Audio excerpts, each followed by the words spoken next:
వాక్యం కొరకైన ఆశ. కీర్తన గ్రంథము 119:74. యెహోవా నీ కొరకు నేను మిగుల ఆశపడుచున్నాను, నీ ధర్మశాస్త్రము నాకు సంతోషకరము. ఏమండి, దేవుని వాక్యం కొరకు ఆశపడుతున్నాడు అంట. 74 ఏముందండి? నీ వాక్యం మీద నేను ఆశ పెట్టుకున్నాను. మనం ఆశ పెట్టుకుంటాం దేని మీద కూడా, ఏమండి, యాపిల్ ఫోన్ మీద పెట్టుకుంటాం, లేకపోతే ఒక కారు మీద పెట్టుకుంటాం, లేదా పొలం మీద పెట్టుకుంటాం, లేదా బిల్డింగ్ల మీద పెట్టుకుంటాం, ఏ రకరకాల వాటి మీద మనం పెడతా ఉంటాం. కానీ కీర్తన కూడా చెప్తున్నాడు, నేనే దేని మీద పెట్టుకున్నానంటే వాక్యం మీద పెట్టుకున్నాను ఆశ. నువ్వు వాళ్ళ మీద వీళ్ళ మీద ఆశ పెట్టుకోవటం వల్ల నీకేం జరగట్లేదు. నువ్వు వాక్యం మీద పెట్టుకుంటే వాక్యం ఎంత కఠినమైన హృదయాలని తెలుస్తుందండి. దేవుని స్తోత్రం అండి. నాకు తెలిసిన ఒక ఆయన ఉన్నారు. ఆయన ఒక గుడికి పూజారిగా ఉండేవాడు అనమాట, దుమ్ములపేటలో. ఆయన చెడు జరుగులు తినడం వల్ల ఎయిడ్స్ వచ్చేసింది. ఎయిడ్స్ వచ్చేస్తే ఎక్కడా కూడా, ఏమంటే, అతనికి ఏం చేయాలో తెలియని పరిస్థితుల్లో పట్టాల కింద బుర్ర పెట్టేద్దాం అనుకుంటే దేవుని స్వరం వినబడుతుందంట. ఆ వినబడి ఆ మాటలు లోబడినప్పుడు అతడు ప్రభుని నమ్మి రక్షణ పొందుకున్నప్పుడు ఆయన ఒకటి అన్నాడు, ప్రభు, పాపం చేసిన నేను కనుక నాకున్న పర్లేదు, నా భార్యకు ఉండకూడదు అన్నప్పుడు ఇద్దరు వెళ్ళి టెస్ట్ చేయించుకున్నారంట మద్రాసులో. అప్పటి కాలంలో అండి ఇతనికి ఉంది, అతని భార్యకి లేదు. ఎంత గొప్ప కార్యం అండి. దేవుని స్తోత్రం. ఎంత దేవుడు ఎంత కృప చూపించాడు. వెంటనే నమ్మి బాప్తిసం పొందుకున్నాడు. ఈ రోజు వరకు అతను సజీవుడిగా ఉన్నాడు. ఎప్పుడో మాట చెప్తున్నా, ఇప్పుడు కూడా అతను సజీవంగా ఉన్నాడు. అతడు ఆడపిల్లలకి చక్కగా పెళ్ళిళ్ళు చేసాడు, అబ్బాయికి కూడా పెళ్లి చేసాడు. ఈరోజు ఏమంటే దేవుడు ఉన్నతమైన స్థానంలో పెట్టాడు. ఇప్పుడు సేవ చేస్తూ ఉన్నాడు. ఏమంటే ఎందుకు ఈ మాటలు నేను చెప్తున్నానంటే, ఆ ప్రభుని నమ్ముకున్న తర్వాత ఈ పూజార్థానం చేసేట కనుక ఎవరు పని ఇవ్వలేదు, అతనికి పని ఏమీ రాదు.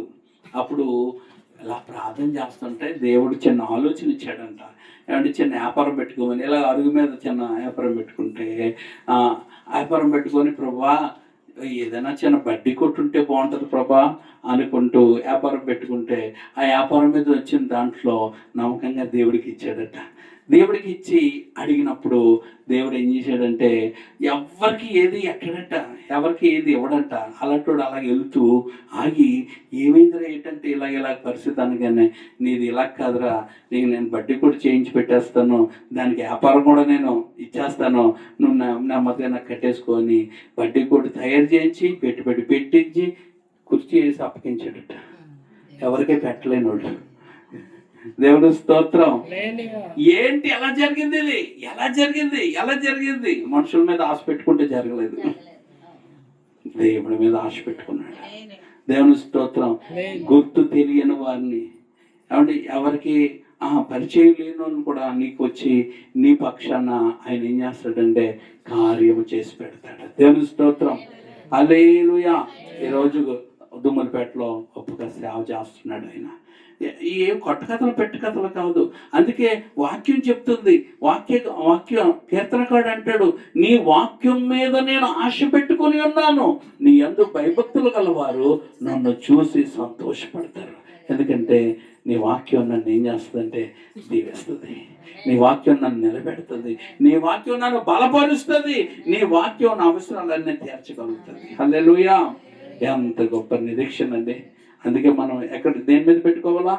వాక్యం మీద ఆశ పెట్టుకోవాలి. వాక్యం ఈరోజు చాలా మందికి ఏం లేదంటే పాటల మీద ఉన్న ఆసక్తి, అంటే పాటల మీద ఉన్నవి, అంటే అక్కడికి వెళ్ళిన వాటి మీద ఉన్న ఆసక్తి ఎందుకు లేదు? వాక్యం మీద లేదు. ఇప్పుడు చాలా సభలకు వెళ్తాం, చూస్తున్నాం, పాటలు అయిపోయిన తర్వాత మనుషులు కనబట్టలేదు.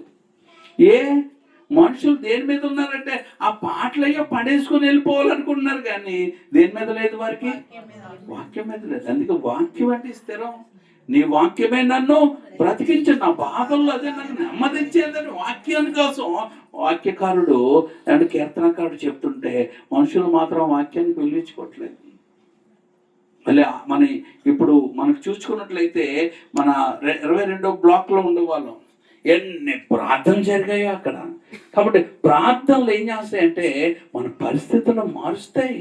ప్రార్థన గొప్ప గొప్ప కార్యాలు జరిగిస్తాయి. మనకి ఇప్పుడు ప్రార్థన లేవు, మళ్ళీ ఇదిగో మొదలవుతున్నాయి.